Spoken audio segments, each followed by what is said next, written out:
Well, we haven't done one of these in a long time. I think it's been a month and a half or what have you. I've got my Laura Palmer shirt on here. I think it's been at least a month. Trying to pull this up here.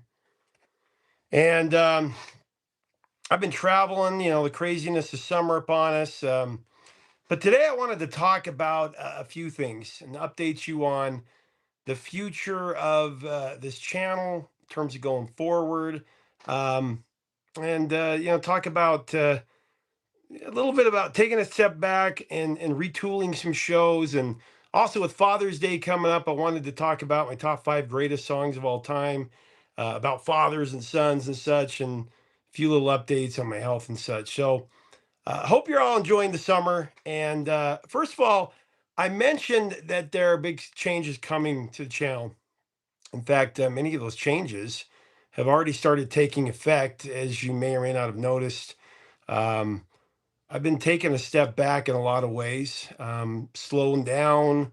A couple of months ago, I think it was about 2 months ago, I passed up my 6 year anniversary here on YouTube, going full time on YouTube. I think I had a couple of videos out before that, just as a lark. But back in the days of the pandemic, it had all these interviews, and I had this multimedia documentary series, a documentary series that I was working on.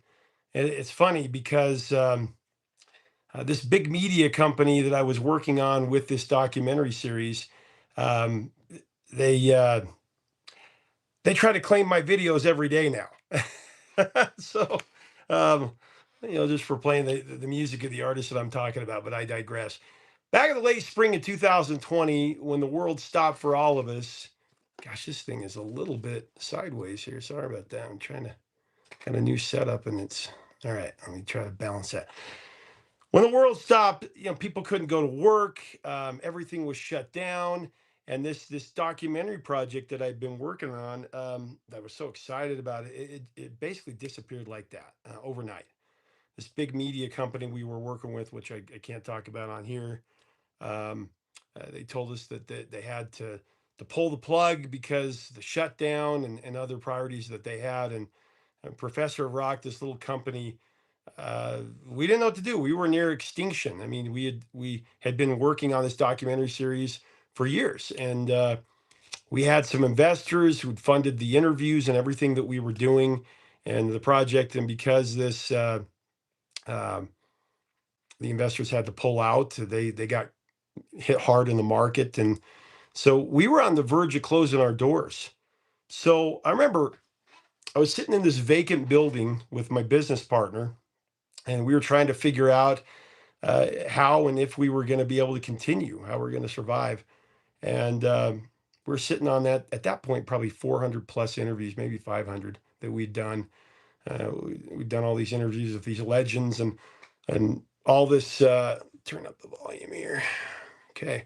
And we had all this edited and filmed content and programming. We'd worked on it for almost 5 years, and we no longer had that big documentary series that we counted on.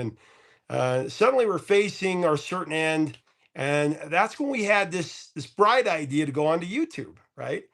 So, gosh, I don't know how we did it, but we're sitting there and we're like, and I said, "Can you really survive on YouTube? Can you make money on YouTube?" And I mean, the first month that we did it, that we had a channel on YouTube, gosh, I think we made like $250 as a company with several people, and editors and such.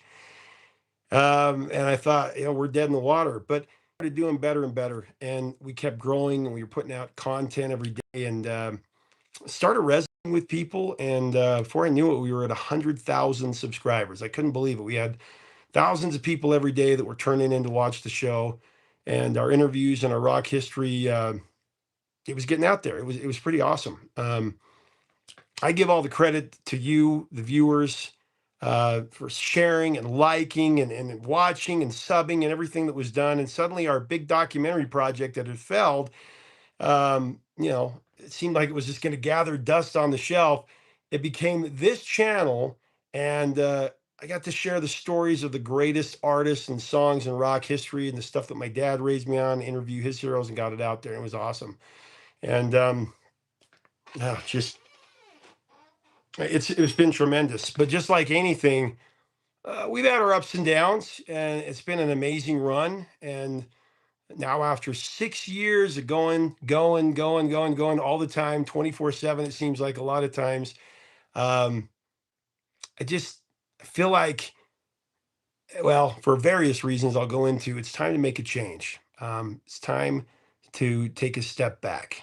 Um, Basically, due to family and health issues, I really need to change how I do this. I I can't any longer be a daily channel. You probably already noticed this. I mean, I haven't been a daily channel for about, that's probably been about a month or so. And the videos, they're coming out more inconsistently. They used to come out every single day, at 9 a.m. sharp Mountain Time. And there's a reason for that, why they haven't come out in the schedule like they used to. Um, I've had a lot of health challenges. I've talked about some of them. I had a big surgery late last year, the massive kidney stone. I also, I think I told you, I've been experiencing high blood pressure, and my dad had high blood pressure. It's what ultimately caused his stroke, and that ended up taking his life. And so, anyway, on top of all that, about a month ago, uh, I went into AFib. I was in AFib for about 48 hours. Now, in my early 30s, I went into AFib all the time, pretty much once or twice a month, and I had to have a surgery, an ablation surgery, and I corrected it. But now I'm seeing a cardiologist about these heart issues, and don't want to bore you with all that. But the bottom line is, I've been told that the cause of my high blood pressure and some of my heart problems are two things: stress and diet, which, no surprise there. So I've been focused on that, especially the diet part of it. I actually quit Dr. Pepper and Coke about a month ago, off sugar, trying to get that under control. So, now that I'm starting to do that, I'm also focused on relieving stress, and a big part of that is not going 24/7. I think about my dad and how he was taken from us, from my family, at only 65 years of age. He was a young guy still. I think that's really young. I mean, I'd have friends whose, parents are in their 80s or 90s. Like I said, he had blood pressure, and I deal with a lot of the same health issues. So this has been a big wake up call for me, a big one. And I mean, I have a wife and four kids, and I've got two of my kids still at home with us here. And I want to see them grow up and graduate and get married and have a life. And oh, thank you so much, Whisper. Oh, love Whisper. She's the best. See her every morning in the comment section. So, and I just became a grandpa for the first time. I'm not that old. I'm actually a very young grandpa, but I love what I do, and I still have a strong desire to celebrate the greatest music, the greatest artists, the greatest songs ever written. I just have to do it a little bit differently than I have been doing it. So keep me on your list. I just wanted to explain why the videos have stopped coming out daily, and also want to just quickly address our time in a bottle countdowns. Every Saturday for the last few years, I've tried to do a tip of my hat to my hero Casey Kasem. I was looking for my Casey Kasem CD. I think I put it in my other room as kind of my good luck charm. But we like last couple of years we did the top 10 greatest hits of every single year in music, and for the last few months at least, I've been covering songs from every single year that define the time that they came out in radio, that when you hear it, it takes you right back to that year. Oh, thank you so much, Roger. Oh, Roger's the best too. I see him every morning in the comments. So dated versus time in a bottle. You know, I started out calling it dated, songs that are dated. And I didn't mean that as a swipe or as a problem. I just meant that they sound like a song that came out in 1983. I mean, when you hear A Flock of Seagulls, it takes you right back to 1983. You don't really hear music like that. Well, I guess there's synthwave, but you know what I'm saying. And then I changed it to Time in a Bottle because these are songs that truly take us back like a time machine, as a tip of the hat to Jim Croce. So I got a lot of feedback, especially recently, from some viewers that were really upset about these countdowns, the Time in a Bottle. I guess the theme itself they didn't like. A lot of the songs being covered they felt like weren't worthy of being covered. Maybe I was just having a bad day last weekend, but I got frustrated. I decided I was going to stop doing these countdowns. I was going to retool it. And as soon as I said that in the title, that this is going to be the last episode, I decided, well, we got to retool, we got to move on. I got a massive amount of comments that got to keep it going. And one comment in particular kind of stopped me dead in my tracks. Said, why would you listen to the naysayers, but you won't listen to all of us that love it? So you're going to listen to the people that are, the vocal minority, but you're not going to listen to all of us who love this. And it made me realize that these countdowns, um, they're they're about taking a break from this crazy world that we're living in, and waxing nostalgia. And there's nothing wrong with waxing nostalgia. So I'm going to keep them going, at least finish up the 70s and 80s, and then we'll retool. But let me know in the comments what you want to see, because these really, I always want to do a countdown on Saturdays because I just remember listening to Casey Kasem every weekend. And that was such a big lift for me, for my week. And I want to do the same. And I want to tribute to him. So with Father's Day coming up, this is the part I really wanted to talk about. I wanted to share my top 10 songs, or not top 10. It's going to be quicker than that. It's going to be top five, my songs about fathers, and I actually linked to them below so you can see them. Um, I can't believe it's been 7 years since my dad passed away.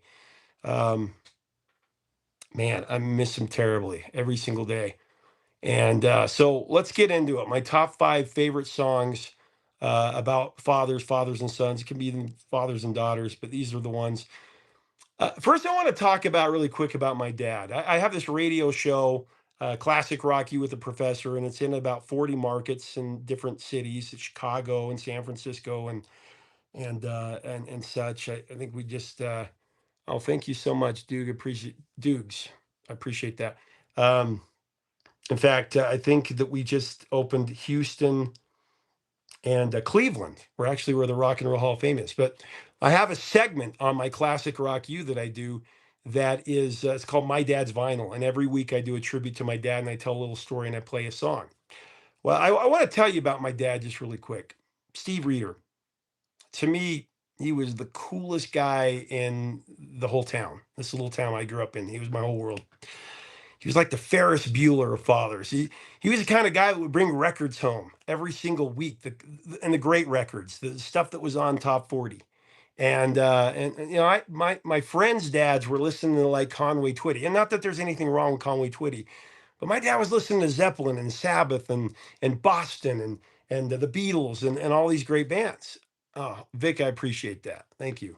Um, and My dad, he was just amazing. He reminded me a lot of, he was like Bill Murray and Michael Keaton rolled into one. If you see them in their biggest movies, especially their comedy movies, that's what he reminded me of. I think that's why I love Billy Joel so much, because he kind of reminds me of my dad. My dad was kind of a shorter, guy, and he looked a little bit like Billy Joel, a little bit like Jay Leno. But my father was always my hero, and he was also at a lot of points in my life my greatest foe. Um, we had the typical father and son relationship when I was a young kid. You grow up thinking that your dad rules the world, he's invincible. We had our moments of warmth and nostalgia that I looked back on all the time. We're driving around in his pickup listening to music.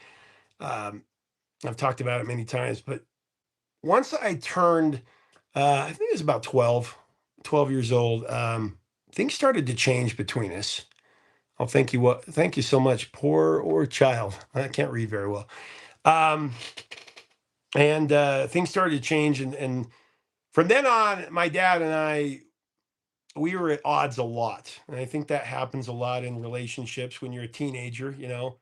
Um, my dad taught me everything about music growing up. I've said that so many times. The songs we'd hear on the radio, as we drove around and do different jobs, we'd stop and get a pop. That's what I called it, a soda. That was my favorite. And the songs would come on the radio, and he'd quiz me about them, and he'd sing along, and it was amazing.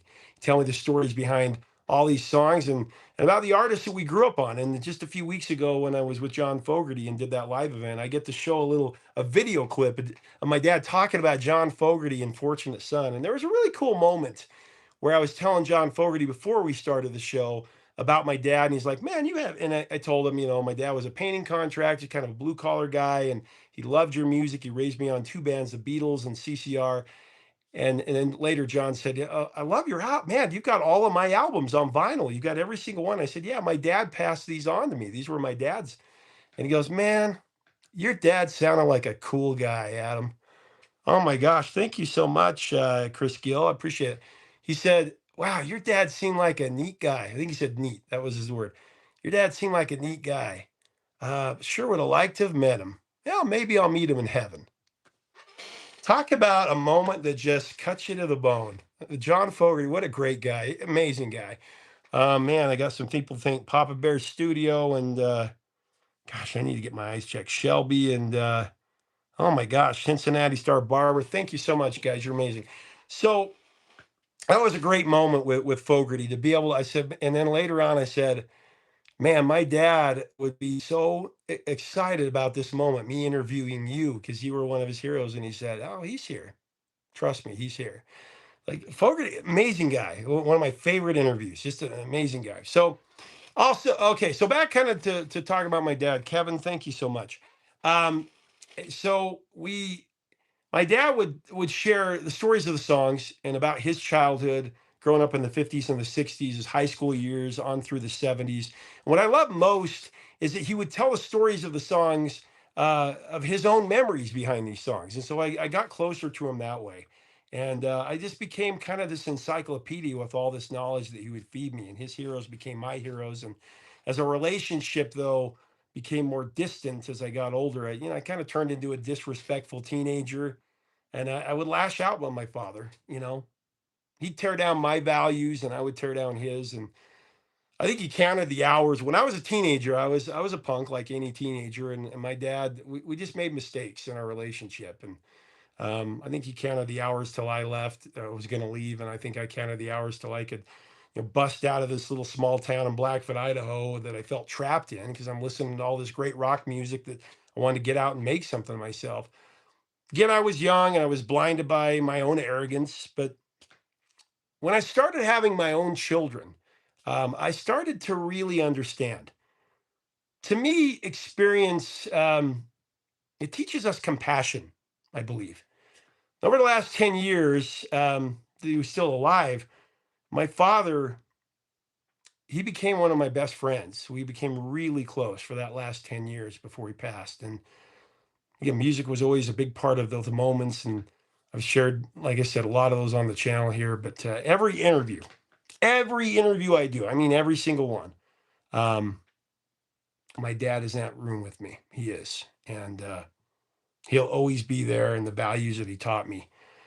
One of my favorite lyrics I think about when I think about my dad and my past and what my dad stood for is Don Henley's song, The End of the Innocents. I hope Don doesn't get mad at me for quoting this, but somewhere back there in the dust, there's that same small town in each of us.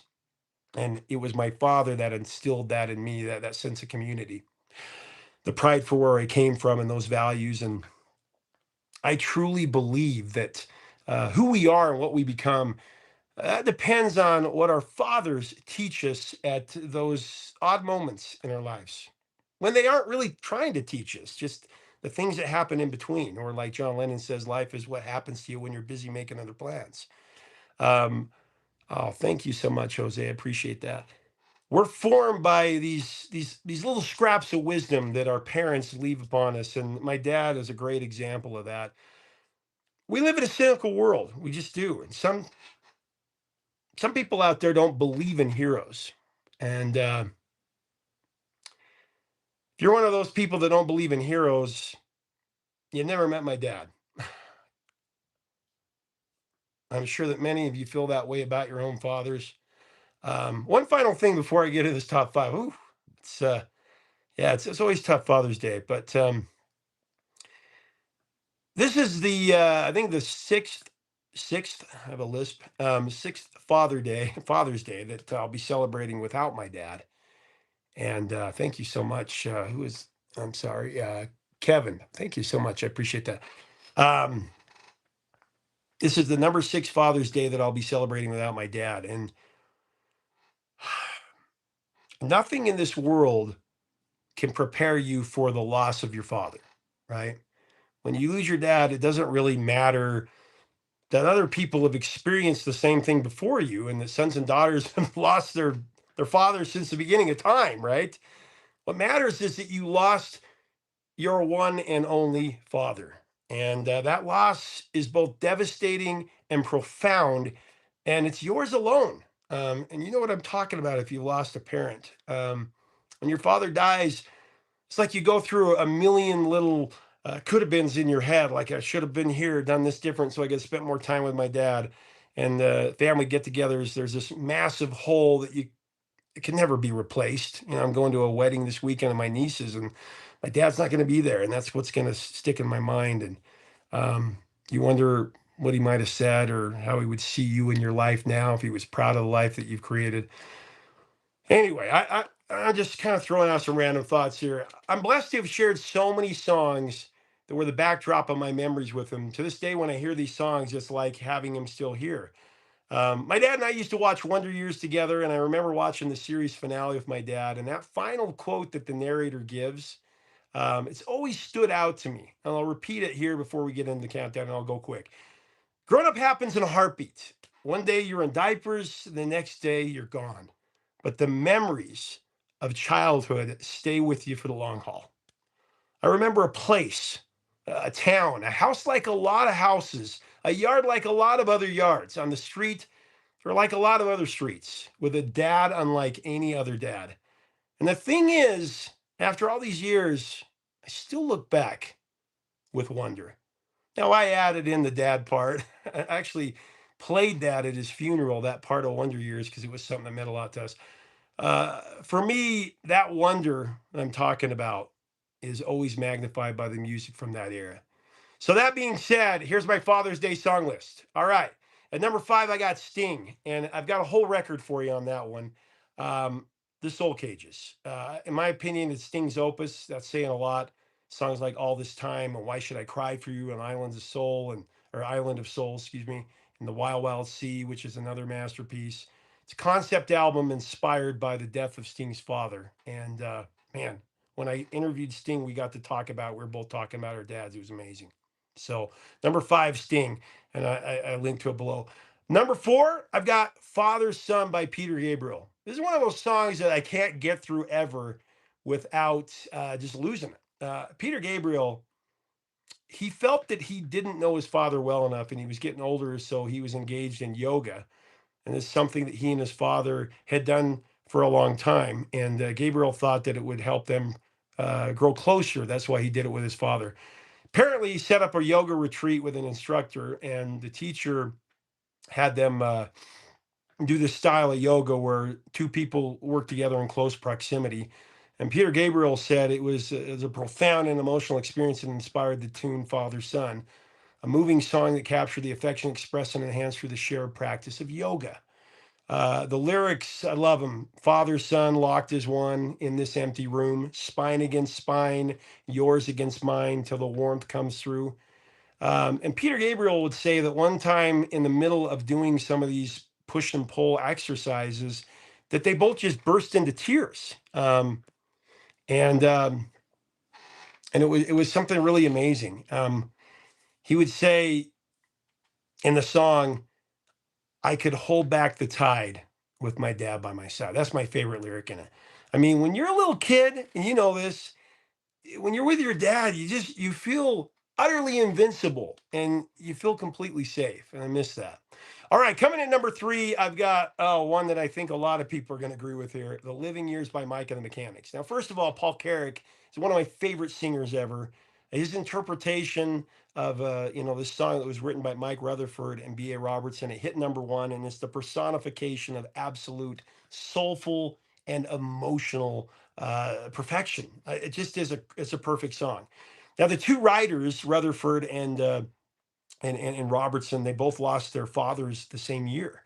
And the middle verse is my favorite part when he says, So we open up the quarrel between the present and the past. We only sacrifice the future. It's the bitterness that lasts. So don't yield to the fortunes you sometimes see as fate, and may have a new perspective on a different day. And if you don't give up and you don't give in, you may just be okay. That's just wisdom I've always lived by. I just love that song. And it's a song about telling our fathers, our loved ones, what they mean to us before it's too late. And I'm so grateful that I don't have to look at that song with regret, because I always, especially the last few years, I was able to tell my dad exactly how I felt about him. All right, my number two pick is Billy Joel with Vienna. Vienna, of course, an album track from Billy's diamond-selling 1977 album, The Stranger. Um, Billy's told the story about this song that it was inspired by visiting his father. He went to Vienna as a child, and it was a metaphor for kind of looking at the rest of your life. Hence, Vienna waits for you. Well, when Billy was in Vienna, he saw this 90-year-old woman. She was sweeping the street, and he asked his father, "What's this nice old lady doing? Sweeping the street?" And his father said, "Look, she's doing that because she's useful. Even as an older person, she's happy because she's making the street clean, and she's not put out to pasture, and she feels like she has a purpose." His father is basically explaining that the old world really values their elderly, and those people feel like they could still contribute. And it made Billy look forward to his future, in the older years, where he could sell out Madison Square Garden every single month for a decade. um, but this song is basically a father giving his son or daughter really valuable advice to slow down, smell the roses, take the phone off the hook, relax. I remember when my dad showed me this song, he said, really listen to the lyrics of this song. I mean, if I could ever give you a lesson, like, this is the song to listen to about the rest of your life. And I think I was 13 or 14 at the time. I'd heard it before, but I listened to the lyrics and it really meant something to me. Um, just real wisdom from Billy there. And it's one of my favorites by him. Oh my gosh, thank you so much, psychedelic span, and then William. I appreciate that. All right, my number one is gonna ruffle some feathers, I'm sure, because this artist, I guess, is polarizing to some people, but he's one of my favorites. Independence Day by Springsteen. Bruce has so many thought-provoking and soul-shaking songs about his father, Douglas Springsteen, and he can give a master class on father and son relationship. And that's pretty much the way it is with rock stars. You kind of have to have that friction with your father. Thank you so much, Rush. Um, so I remember the night that I left home for good. I wrote some lyrics to my dad in this letter to him, and I kind of looked at it as sticking it to my dad at that moment, because we were in bad shape. We were truly at odds, and after decades of maturity for me, these lyrics, they just have a different meaning to me now. Here's what I wrote in the letter, and I'm gonna try to quote it exactly. I have a hard time hearing lyrics in my head if I'm not listening to the song. But see, the darkness of this house has got the best of us, and there's a darkness in this town that's got us too. But they can't touch me now, and you can't touch me now.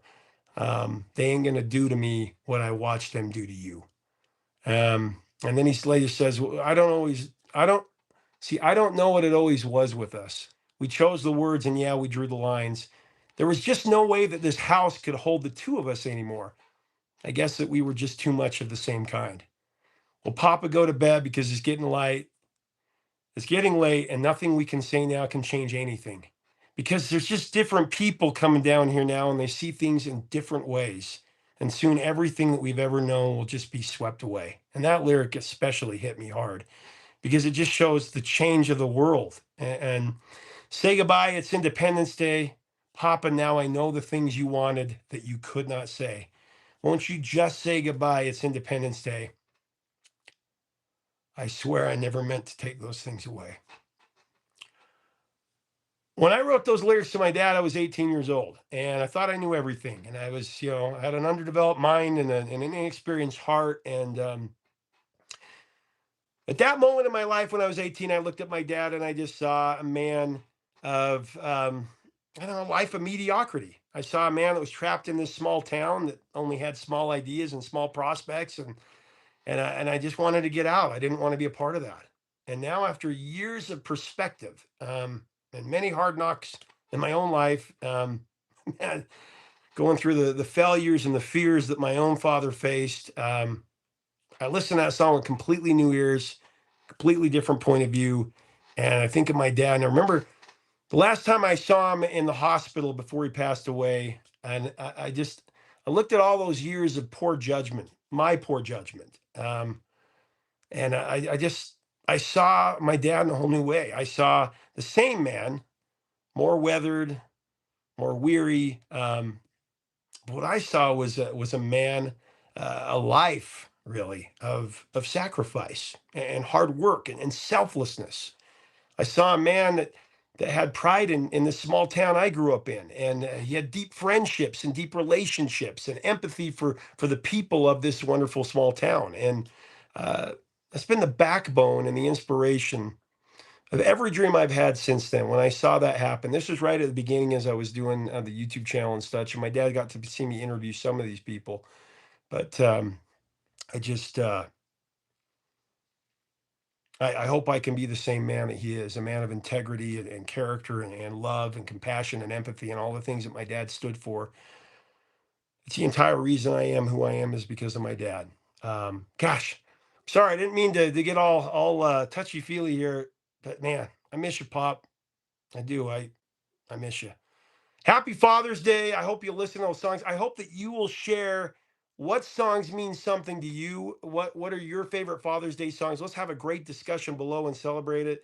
I got a little vulnerable here today, a little emotional for me. Talk about my dad, but it's a little bit easier to talk about, yeah, or a little bit easier to get through Father's Day to be able to express these things. I love my dad so much. Let me know your songs below. I said I'd be quick. I'm long-winded, but better let you go. But I love you guys. Thank you so much for all of your help, your views, your shares, everything. I'm doing my best here. I'm going to keep forging ahead. And oh, thank you so much, Jerry. I really appreciate it. You guys are awesome. Until next time, three chords in the truth. See you guys.